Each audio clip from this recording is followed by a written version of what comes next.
Mosaic, a daily news program from Link TV, presents a selection of news reports from independent and state-controlled broadcasters from throughout the Middle East.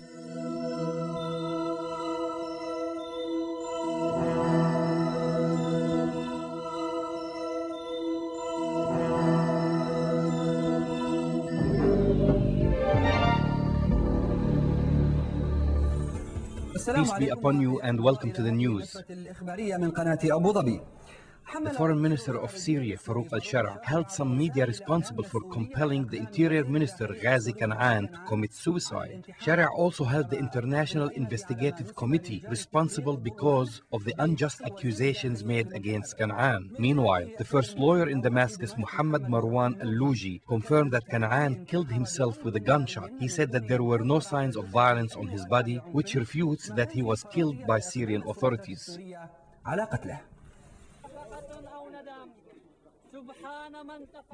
Why did Syrian Minister of Interior General Ghazi commit suicide? The Syrian Foreign Minister Farouk Shara blamed some media outlets without naming them, which falsely and unjustly accused him taking bribes in Lebanon. Shara added that what was leaked by the International Investigative Committee concerning the assassination of Rafiq Hariri contributed to pushing the Iron Man to commit suicide. 2 weeks ago, the international investigator Detlef Mehlis questioned Kanan and heard his testimony.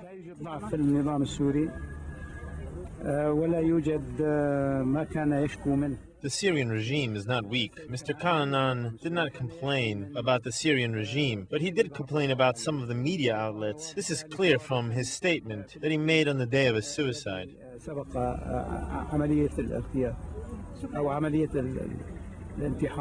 Meanwhile, the first lawyer in Damascus did not give any additional details to the story of the suicide except for the information that the Syrian government insists on highlighting, refuting the theory that his suicide was premeditated, as was reiterated by Syrian opponents. The suicide of Kanan has added a surprise element in the investigation of the assassination of Lebanese Prime Minister Rafiq Hariri that came from nowhere. There were no signs of struggle or violence on the body. Mr. Interior Minister was completely dressed when he was taken out of the ministry. There was only one gunshot wound from deep inside the upper mouth through the top left side of his head. Damascus has released political and medical testimonies confirming that the suicide of the Interior Minister was not premeditated. If it turns out that the suicide was premeditated, the Syrian authorities vow to severely punish whoever was involved, though it is not true as of yet.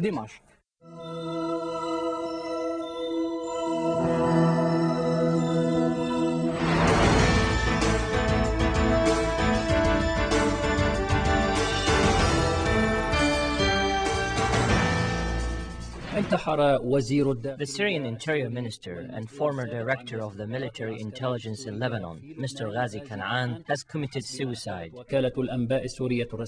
According to the official Syrian news agency, Kanan took his own life in his office. The Syrian authority is investigating the incident, ruling out any foul play. Kanan's death or suicide came hours after he gave an interview to a Lebanese local news outlet, saying that this would be his last statement. He was one of the Syrian security officials interrogated by the head of the international investigation team, Detlef Mehlis, concerning the assassination of the former Lebanese Prime Minister Rafiq Hariri.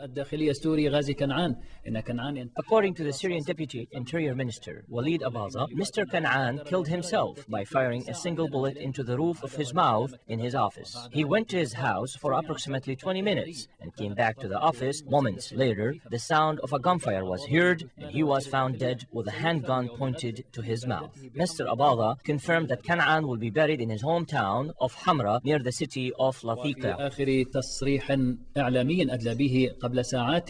Hours before taking his own life, Kanan issued a statement to one of the Lebanese news media outlets confirming that the Lebanese and the Syrians have always had mutual respect and courtesy toward each other, and this would be his last statement. بأن علاقتنا مع الإخوة في لبنان جميعا I would like to clarify that our relation with the Lebanese has always been based on mutual love and respect. It is in everybody's interest that Lebanon recovers and gets out of its political crisis. We worked diligently and honestly for the Lebanese interests, and people are the judge of that. We held many talks and negotiations with many noble people and Lebanese officials, and exerted lots of effort to unite and liberate Lebanon. In fact, Lebanon would not recover if it was not for Syria.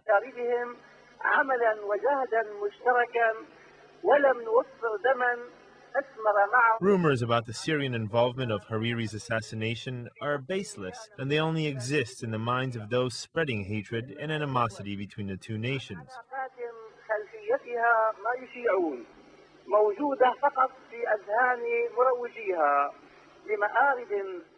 I pray that those pointing fingers at Syria for their own interests and political gains would redeem themselves, and this will be my last statement.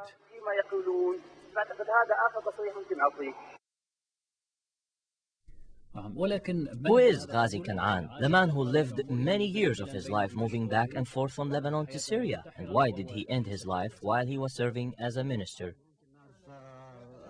غازي كنعان وزير الداخلية السورية هذا الاسم الذي ارتبط بالملف. Ghazi Kanan is the Syrian Minister of Interior who witnessed the Lebanese civil war, the Israeli occupation, and became the Minister of Interior to Syria. Kanan was born in 1942 and took over many positions in Syria before moving to Lebanon, where he headed the Syrian intelligence from 1982 until 2002. In 2004, he came back to Syria and was appointed the Interior Minister. Ghazi Kanan is among the people who were questioned by head of the UN investigation team concerning the assassination of Rafiq al-Hariri. The American government froze his assets in the US after accusing him of supporting terrorism and destabilizing the region. Ghazi Kanan was one of the most influential Syrian figures during the reign of late President Hafez al-Assad and current President Bashar al-Assad. And it still remains to be seen to what extent Kanan's absence will affect Syria's internal politics, and how will Hariri's assassination affect the Lebanese-Syrian relations concerning the new plans that have been prepared for the region. ما يعد من ترتيبات جديدة للمنطقة.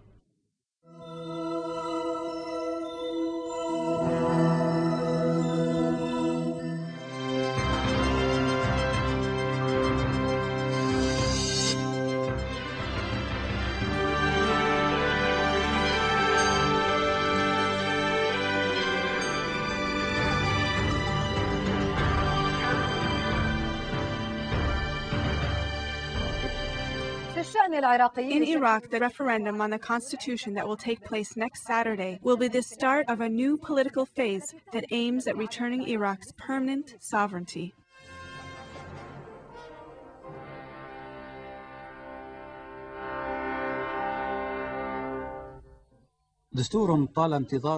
Even until now, the long-awaited constitution continues to provoke heated differences that have swirled around Iraq's political future. 2 days before the referendum on the constitution, Iraqi prisoners in Iraqi American-controlled detention centers voted on the constitution, as well as hospital workers, including workers at the Massawa hospital. People are receiving it well. People are relaxed and satisfied with this new phase, and that an agreement has been made between the political parties. God willing, the election process will be completed in a good and satisfactory manner. This referendum comes after long back-and-forth negotiations between various Iraqi sides under the watchful eye of thousands of Iraqi monitors, hundreds of international organizations, and a number of human rights organizations. The difference in positions among various Sunni parties has overshadowed the election process after the Sunni Islamic Party came out in support of the constitution, and then the Muslim Scholars Association and Sunni Conference rejected the draft Iraqi constitution. However, it appears that these differences among the Sunnis will not affect the result of the referendum, especially after the Shiite spiritual leader Ali al-Sistani called on Iraqis to participate in the referendum and vote yes. All predictions indicate that the word yes on the constitution will be voiced once again in the newborn Iraqi democracy. The optimism which appeared among various Iraqi and international fronts, especially in Washington, was challenged by threats by armed men who vowed to destroy destroy any political regime created by the Iraqis while under the shadow of the multinational forces. وفي غمرة إنهاء السلطات العراقية استعداداتها للاستفتاء على الدستور قتل ضابط. As Iraqis prepare for the referendum on the draft constitution, a policeman was killed and 2 others were severely injured by a suicide car bomb that targeted their convoy in the city of Kirkuk. An Iraqi police source said that members of a Ministry of Interior commando killed 17 armed fighters, arrested dozens of others, and destroyed 5 booby-trapped cars that belonged to Al-Qaeda. 10 سيارة مفخخة تابعة لشبكة تنظيم القاعدة.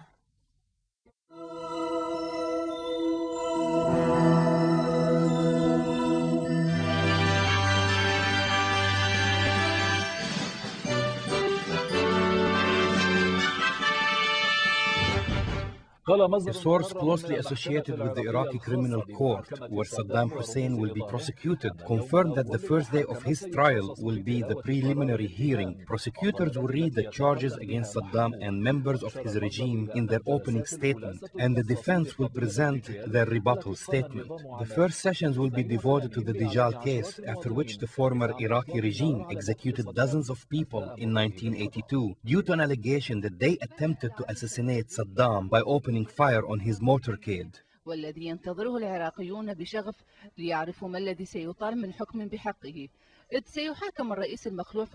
countdown started for the trial of Saddam Hussein, and the Iraqi people are looking forward to it. Iraqis can hardly wait to find out what will happen to the former dictator. The ousted president will be tried on the 19th of this month. The preliminary hearing will be on that date, where prosecutors will read the charges against Saddam, and the defense attorneys will present their opening statement and any requests that they may have. Saddam and 7 of his assistants will be tried on murder charges for killing more than 140 Iraqis in the town of Dajjal, northern Baghdad, in 1982 after Saddam's motorcade came under fire. On the first day, the court will furnish contents of the case to Saddam's defense attorneys and advise them of their rights and duties. The court will also read the indictment charges. The defense will be able to request copies of the prosecutor's files and subpoena any documents that may help their case. A few months ago, the Iraqi court appointed a team of 5 presiding judges, including a foreman. The lead investigator and the district attorney's office were able to get Saddam to confess to some of the charges. He even signed the confession. Saddam admitted committing and taking full responsibility to the tragic incident of the El Anfal. Under Saddam's direct orders, the Iraqi forces launched a major operation against the Kurds between the years of 1986 and 1989, killing at least 100,000 people and wiping out many Kurdish towns and villages. Saddam's trial will be kept in a special encyclopedia that contains court cases of prominent world dictators, fascists, racists, and tyrants who were prosecuted following the toppling of their regimes by the people.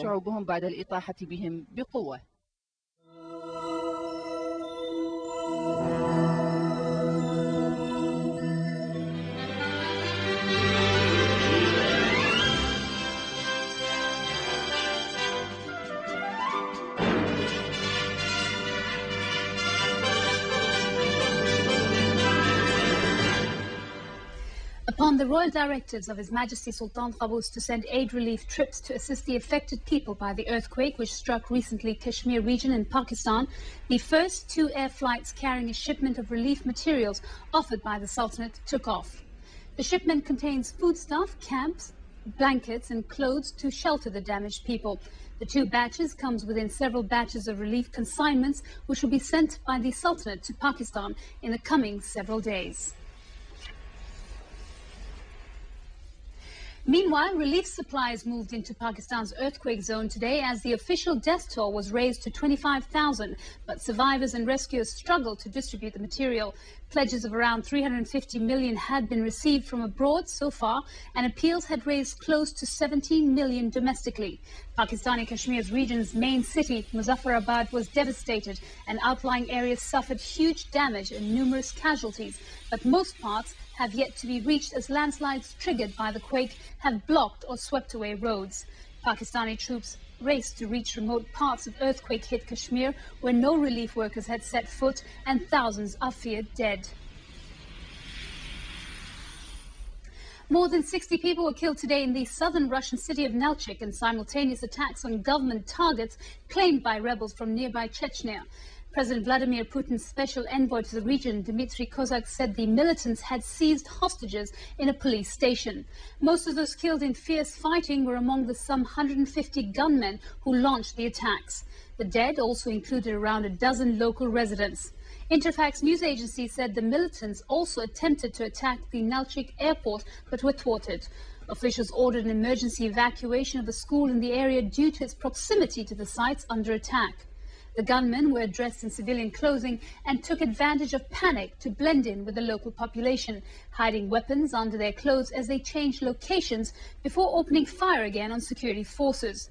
The attacks were in reprisal for the recent arrest in Nalchik of a group of radicals whom the gunmen were attempting to free.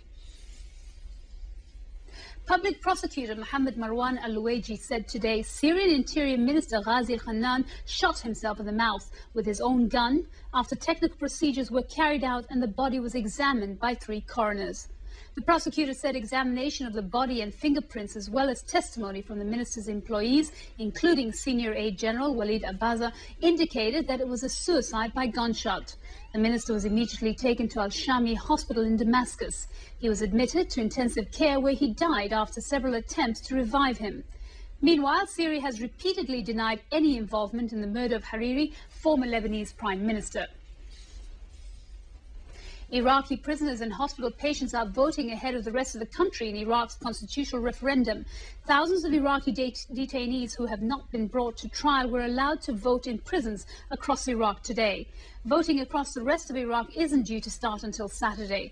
Meanwhile, security has been stepped up across the country in an effort to reduce militant attacks aimed at wrecking the vote. The Asian bird flu strain that can kill humans has reached Turkey and is likely in Romania, bringing it to the frontiers of Europe for the first time. The European Union has banned the import of live birds, poultry, meat and feathers from Romania for at least 6 months after tests confirmed the presence of bird flu there. Officials in Romania today said tests so far had narrowed it down to the H5 type, while experts have been trying since last Friday to isolate the virus after 3 domestic ducks tested positive for antibodies for bird flu, a virus that's difficult to diagnose.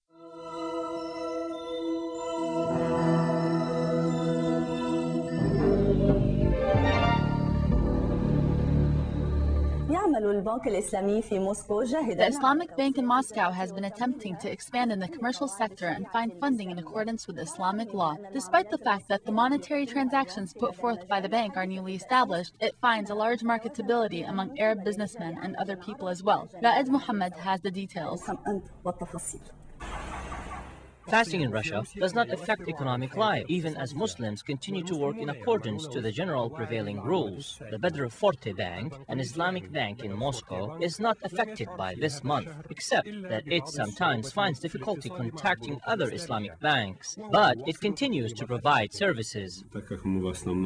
Since we work in the external commercial sector, the exporters and importers working with us see the difference in our business relations. Our bank behaves as a partner, not as a money exchanger who only cares about making interest, without holding any responsibility for the outcome. The attempt to apply fair Islamic principles to the economic reality in Russia requires some time to reach the political economic decision makers. However, it already has impressed some non-Muslim businessmen. The bank is excellent. It has very good service. I chose it because its services and the direction of its activities impressed me. Despite the fact that 7 years have passed since the bank opened, it remains the only Islamic bank in Russia. This is due to the lack of interest by other banks to tie themselves down with Islamic law on the one hand and the contradictions between these rules and the applied economic laws on the other hand. In the context of Russian law, this is not easy, so we must come up with many middle-way solutions. Nobody will understand us if we sign a contract that does not contain any interest rates. We must always use a language that will be understood by the employees at the central banks. This bank came before its time, before establishing the infrastructure of commercial and production institutions that abide by Islamic law. Nevertheless, the presence of an Islamic bank has already encouraged the emergence of some of these institutions, though they are based more on enthusiasm rather than sound economic principles. Although the state does not place obstacles in the way of those businessmen wanting to do business according to Islamic law, still the number of such businessmen is very minute in comparison with the number of Muslims in Russia. مع عدد المسلمين في روسيا. رائد محمد، قناة أبو ظبي، موسكو.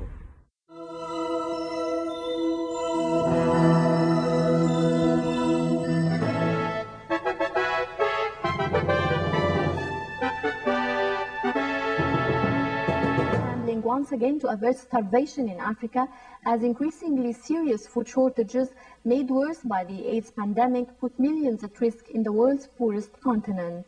Falling rains and the ravages of AIDS have made southern Africa the latest disaster zone, and governments and aid agencies estimate some 12 million people will need food handouts for 6 months until the next harvest starts in April 2006. WFP's Antonella Deprel said that people in Malawi had simply run out of food earlier than usual. Hagen said the agency remained around $180 million short of this goal despite months of warnings.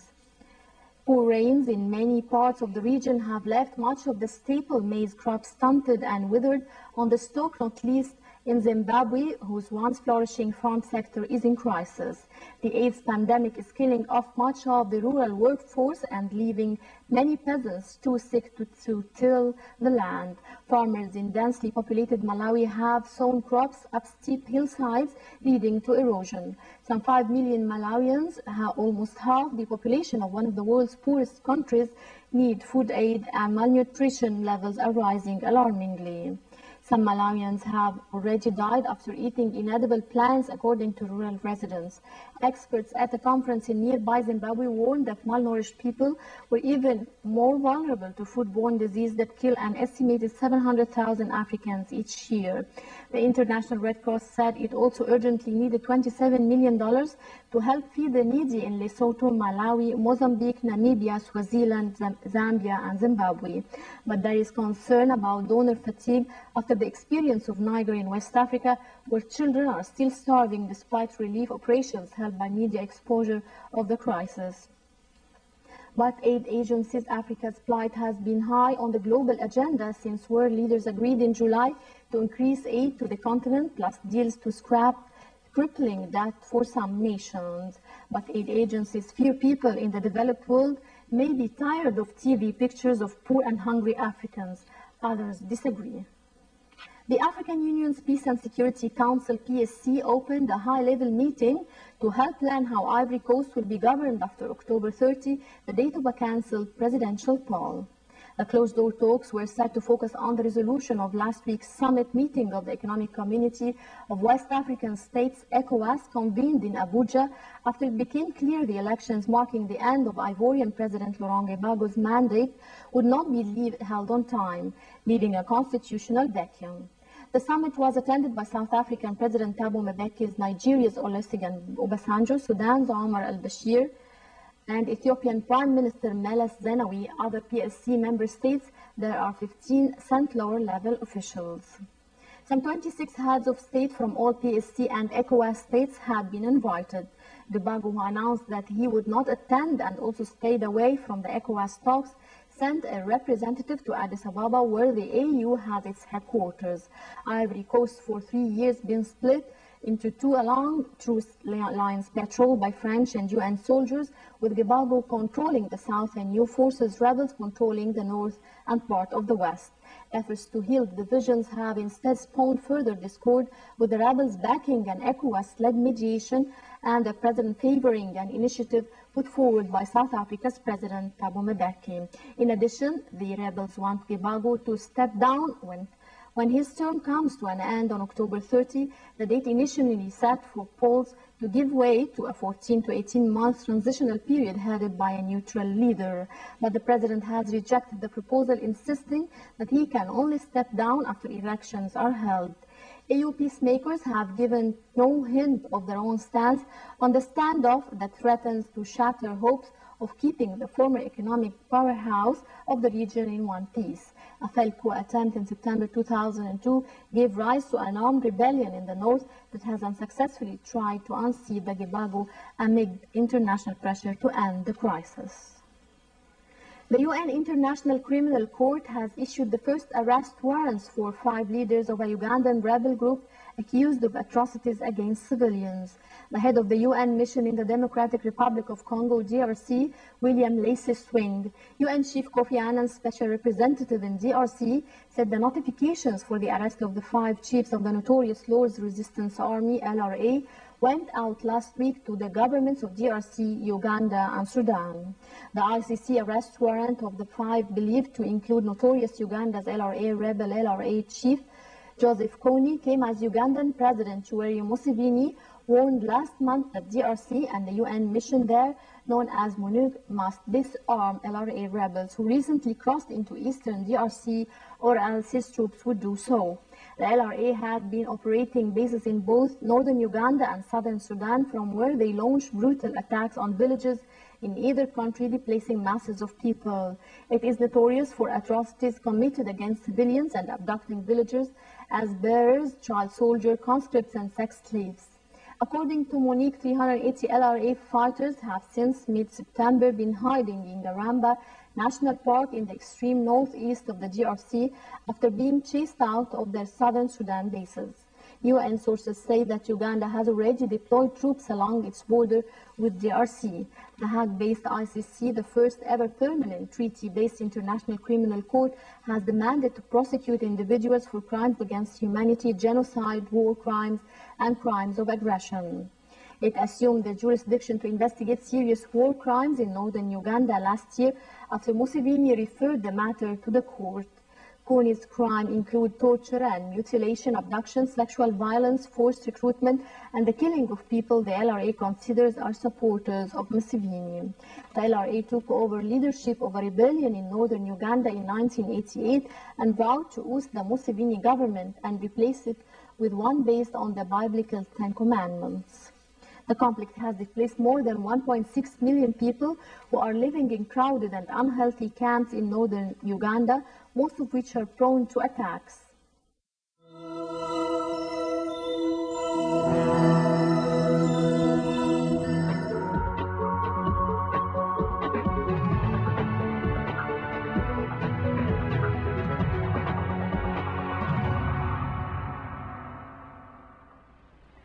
A top UN envoy said yesterday that Sudan's Darfur region is sliding back into chaos amid a surge of violence.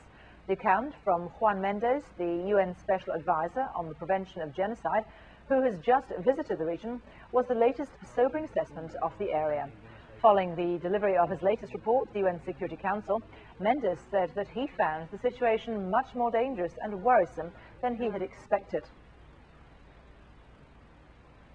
I don't have any doubt in my mind that a fighting force that constitutes a militia that's very highly organized and that has ties to the government of Sudan is still very much in operation. If it's not operating as harshly as it was in 2003, 2004, is in part because the half measures that have been adopted, having some effect, but an effect that unless we deepen and strengthen, pretty soon they will run their course, and then we'll have more of the same. That's my take on this.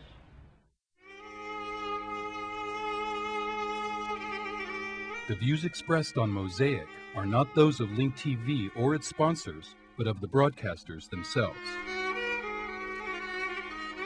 Mosaic is made possible by a grant from the John S. and James L. Knight Foundation, which promotes journalism excellence worldwide and invests in the vitality of 26 U.S. communities, and the William and Flora Hewlett Foundation. Additional support is provided by the Firedoll Foundation and Henry and Virgilia Dakin.